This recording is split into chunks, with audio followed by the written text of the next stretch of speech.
Sa ibang balita, umabot na sa mahigit 112 million pesos ang nakuhang pera mula po sa mga binuksang vault sa ni-raid na BPO company sa Bagak, Bataan.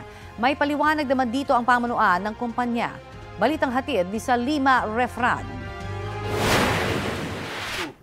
Break open 12 of 14 safety vault inside the premises and to seize... Sa bisa ng break open order ng korte, pinagbubuksan ng 12 money vault sa sinalakay na BPO na Central 1 Bataan sa Bagak, Bataan.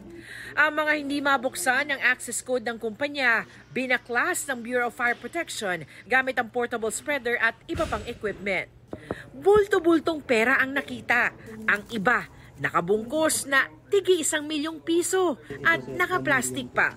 May nakita ring mga US dollars at ibang currency. Nagpapatuloy yung inventory ng CIDG dito sa isa sa mga binuksang vault sa Central 1 Bataan. Bukod dun sa pagbibilang sa pera, ay nakakuha din sila ng mga dokumento na isa sa ilalim sa pagsusuri ng mga otoridad. Sinaksihan ang mga ito ng mga kinatawan ng PAOK, CIDG, AMLAC, maging mga taga-barangay at mga taga-Central 1 Bataan.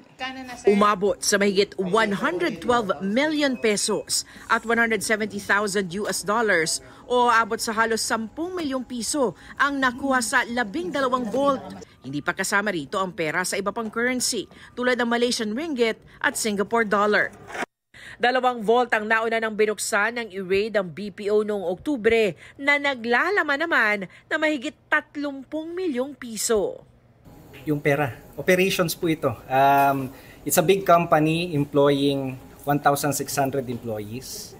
So, this money used for operations, for salary, for payment ng mga various suppliers, etc. We are here cooperating with the authorities. We are not hiding anything. Matatanda ang ni-raid ng mga otoridad ang BPO noong October 31 dahil sa mga sumbong na sangkot ito sa back-end operations sa mga illegal gaming at gambling platforms sa ibang bansa. Ayon sa PAOK, wala raw kaukulang permit mula sa PAGCOR ang BPO.